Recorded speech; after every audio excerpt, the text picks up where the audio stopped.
This was the 10th day of her in ambush. Through the ray of light, she saw a private plane landing at a nearby airport. The target finally appeared, and she quickly set his sniper rifle. At this time, she was 3,900 meters away from the target, and she has only one chance to shoot. When the target appeared, she pulled the trigger without hesitation, dodging and waiting for the operation to end. She carefully put the shells into his pocket. This was not to collect trophies, but because his father would keep every shell for her, and to keep the guilt of killing in his heart to himself.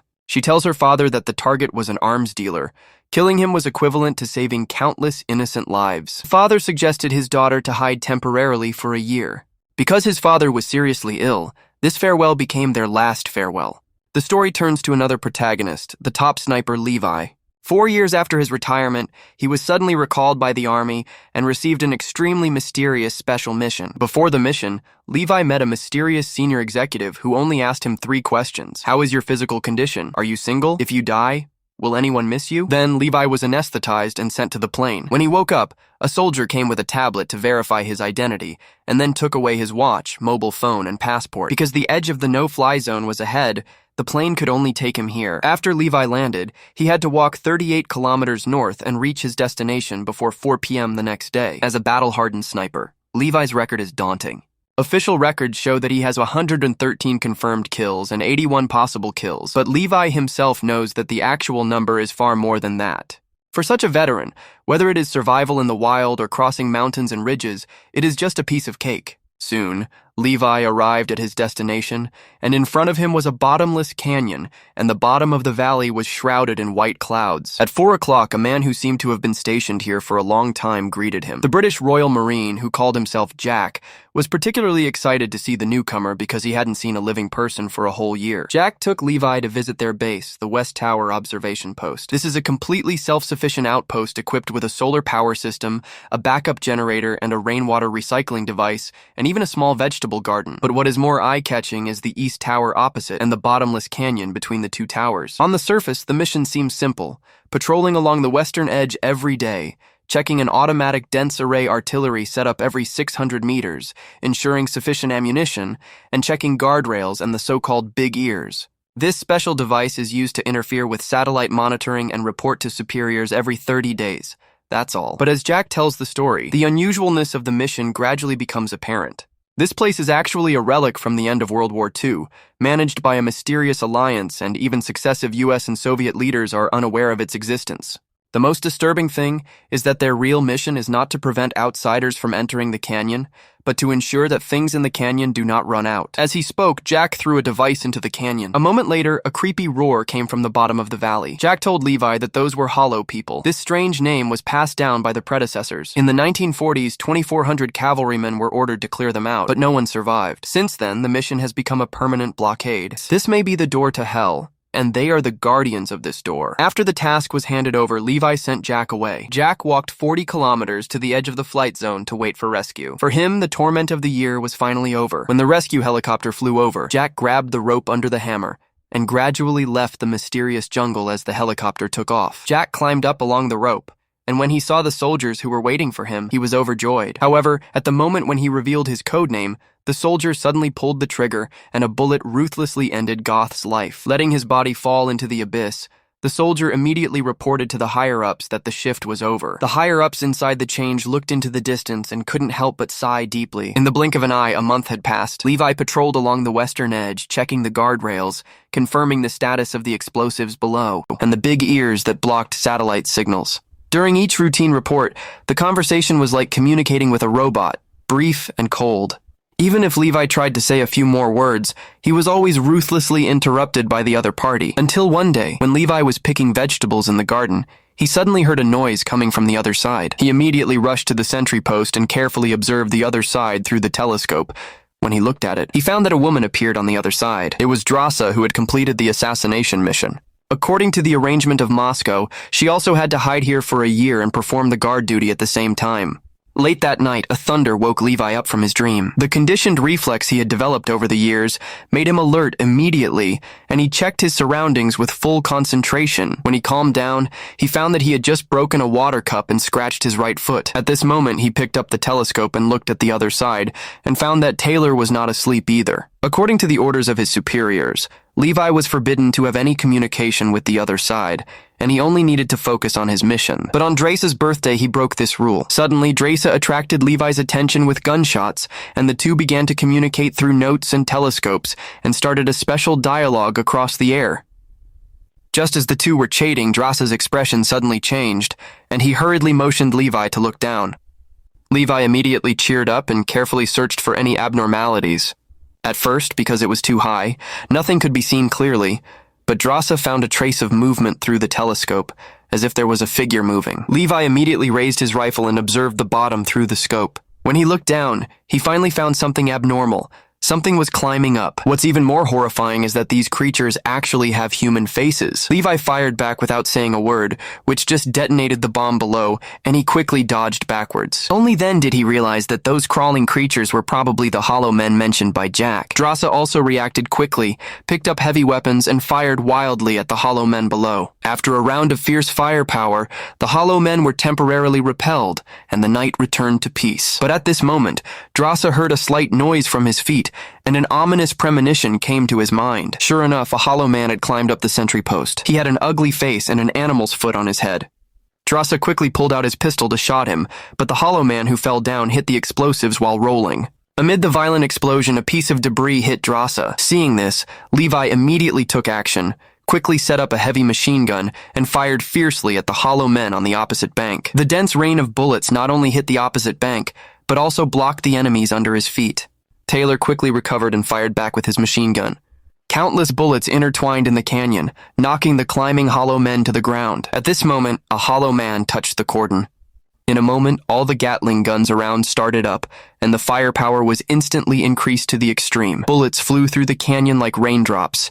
The battle lasted for a long time, until Levi saw Drace on the opposite side appear safely and said what an unforgettable birthday it was. He finally smiled with relief. Due to the fierce battle at night, Levi began to repair the explosives on the cliff early the next morning. Suddenly, a flying device rose from the depths of the canyon and stopped in front of Levi. Although the Gatling gun next to him detected the target, he quickly put away the muzzle. When Levi turned around, the flying device had disappeared. Time flew by, and soon it was December. During this time, Levi and Taylor kept communicating through the air every day. When it snowed, they even built snowmen in front of their respective sentry towers to spend Christmas together in this special way. However, one day in February, Drace suddenly held up a sign with words on it, confessed his sadness to Levi, and expressed how much he hoped Levi could be by his side. Although Levi did not respond immediately, his heart was touched by this affection. The next day, Levi came to the warehouse and took out a rocket. After a simple modification, he pushed a bundle of ropes outside. Drace saw Levi tinkering with something on the sentry post until he saw him set up a rocket launcher with a rope and instantly understood his plan. Soon, Levi pulled the trigger and the rocket with the rope cut through the sky, crossed the wide canyon, and flew accurately to the other side. Drace understood and ran downstairs, using a fire extinguisher to put out the burning branches of the rocket belt while fixing the rope firmly to the tree. When she returned to the sentry post and looked at the other side through the telescope, she saw Levi holding a wooden board with the words, "Can we have dinner together tonight?" Drace took a deep breath and his heartbeat accelerated. Levi shaved his messy beard, picked some wildflowers, and came to the rope with a simple bag on his back. After fastening the safety buckle, he ran quickly towards the other side and slid along the rope to Drace, but because the canyon was too wide, he stopped halfway. After a while, there were strange roars from the depths of the canyon. Levi could only hold onto the rope tightly and finally reached the other side smoothly. Drace ran up happily, and the two sat on the sentry post, drinking and chatting. At this time, Levi mentioned an interesting topic. "Do you know what I'm thinking about? Night after night, I lie on that platform. Do you still want me to say it?" Levi quickly explained that he was thinking about those hollow circles, and Drace quickly said, "Don't pretend." Drace told Levi that he missed his father because he had said that he would end his life on Valentine's Day. "If you miss him very much, just look at the Orion in the sky. He will become the brightest star in the Orion constellation and accompany us forever." The next day, after the two expressed their love, it was time for Levi to go back. Because the rope is higher here, he can slide back without running. But when he slid halfway, something unexpected happened. The hollow man below the canyon touched the fence on the cliff. With a loud bang, Levi's rope broke and he fell straight into the abyss. Seeing this scene, Drasa rushed back to the room without saying a word, grabbed the parachute, and jumped into the canyon without hesitation. He quickly opened the parachute, but found that the fog below was changing from white to a strange yellow. Drasa finally fell into a river, cut the parachute rope in a panic, and climbed ashore by the branches on the shore. At the same time, Levi was hanging upside down on a tree, unconscious. In a daze, he felt something approaching. When he opened his eyes and looked up, a huge bug had a look. It looks like a caterpillar, but it is surprisingly large. Levi quickly knocked it down with a weapon, then cut the rope and landed. But when Levi landed, he smashed some strange object. When he wanted to get up, he found that the thing below was like glue, sticking it firmly to the ground. No matter how hard it tried, it couldn't break free. What's more terrifying is that sharp white objects suddenly appeared around it, shaped like fangs, and were slowly surrounding it. Seeing that these teeth were about to swallow Levi, a burst of gunfire suddenly rang out. It turned out that Drasa arrived in time, smashed the fangs with a weapon, and helped Levi cut off the mud on his body. The two decided to go through the fog and go to the east wall to find a zipline for escape, but after taking a few steps, the atmosphere around them suddenly became weird. The two were alert and saw something seem to be moving quickly in the smoke. In a flash, a figure on horseback suddenly rushed out. Drasa was knocked down by a fast horse, and Levi was also knocked away by another horse. When Levi got up, he found that the rider was like a tree man with a long knife on his waist. Drasa was about to move, but was caught up by another hollow man on horseback.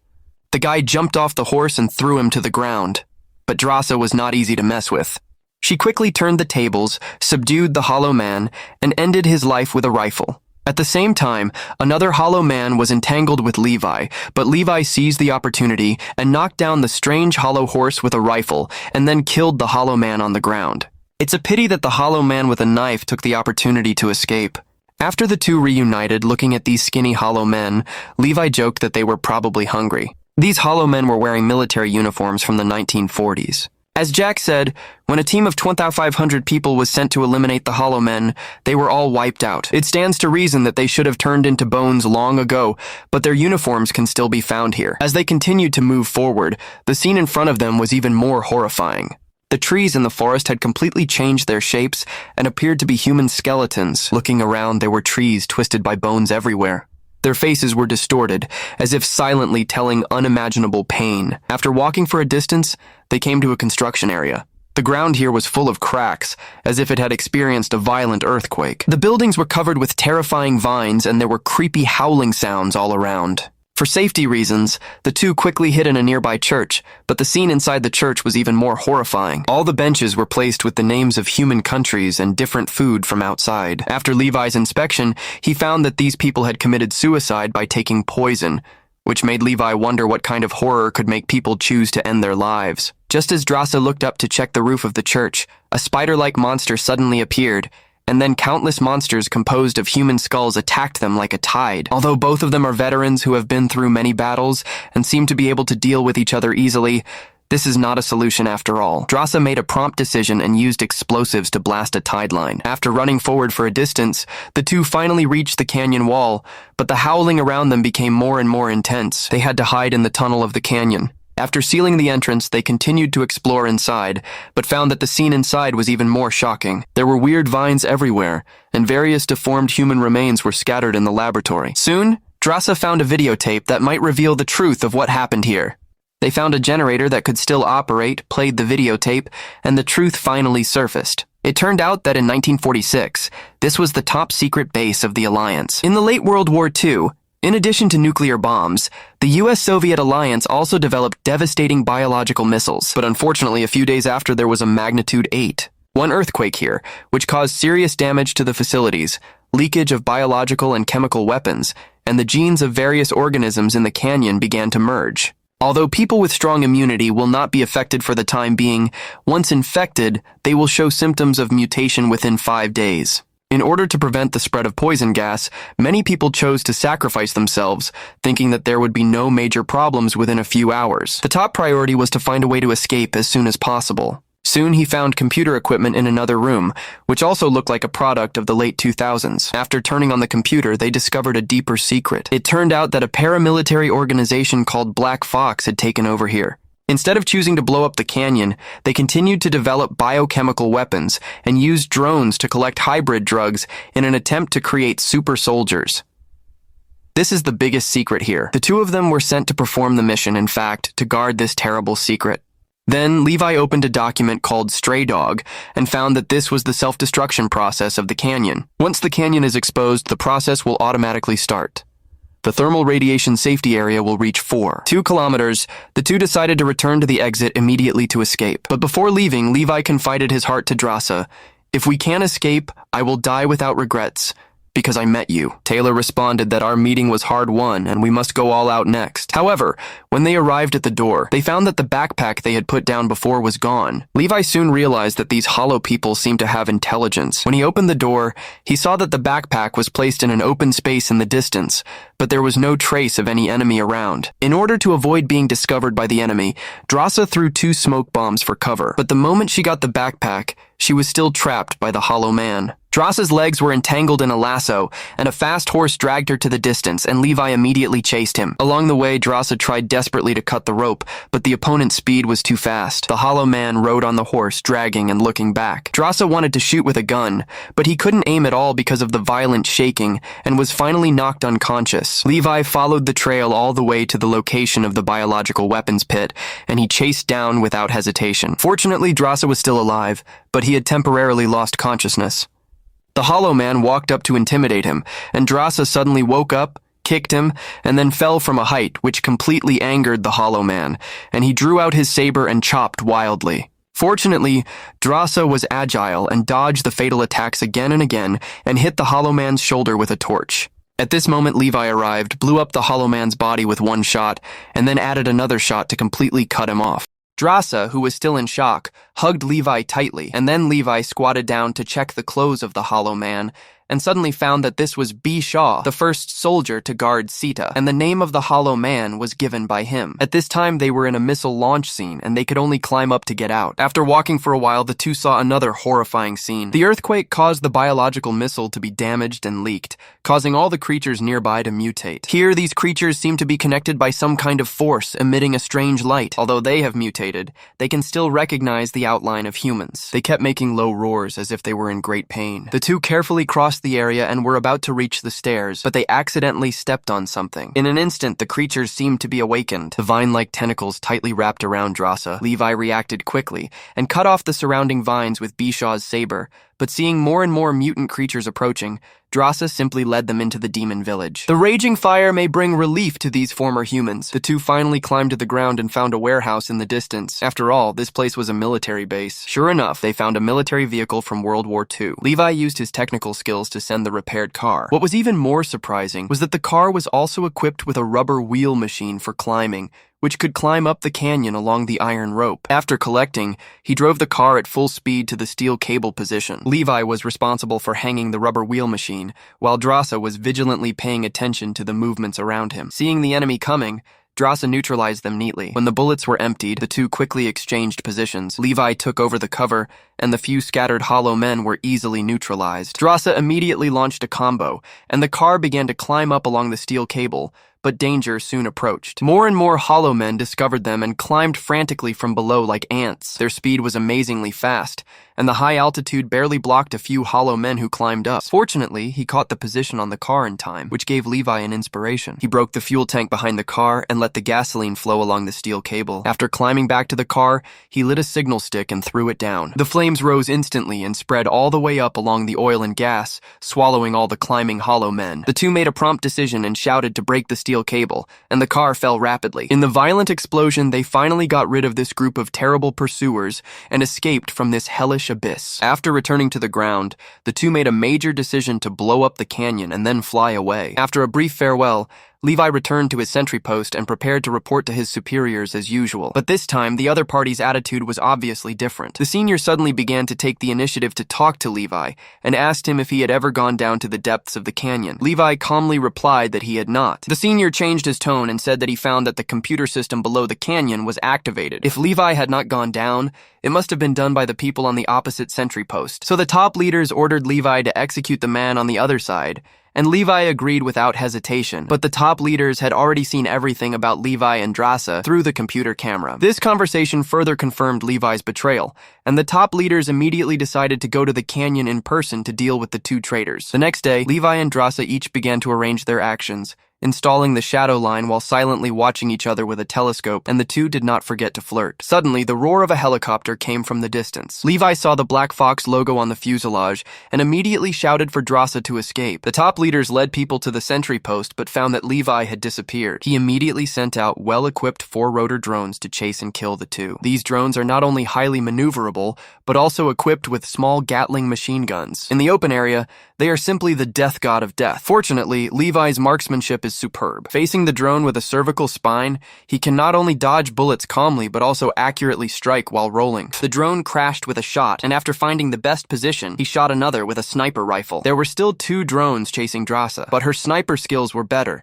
and he easily solved the remaining dangers, as if it was just a routine training. Then, the two began to implement their plan. Drasa set up her sniper rifle and saw the senior executive standing on the sentry tower through the scope, but she did not shoot, because her and Levi's real target was those big ears. As long as one big ear exploded, through the clues they had laid before, the other big ears would also be detonated in a chain reaction. Sure enough, the alarm sounded immediately, and the frequency of the big ears was lost. The canyon will be exposed to the satellite, and the wandering dog plan will be automatically activated. The senior executives only have 2 minutes to escape. Drasa and Levi have evacuated to a position close to the safety line. They only need to run farther to avoid being affected. The senior executives and their group hurriedly followed the helicopter and ordered the pilot to take off immediately. At the moment of the nuclear bomb explosion, everything in the canyon turned to ashes at this moment. The helicopter of the senior executive was also passed by the shockwave, and the out-of-control helicopter finally crashed into the cliff and exploded violently. Drasa managed to escape the explosion because she ran far enough, but Levi was injured in the leg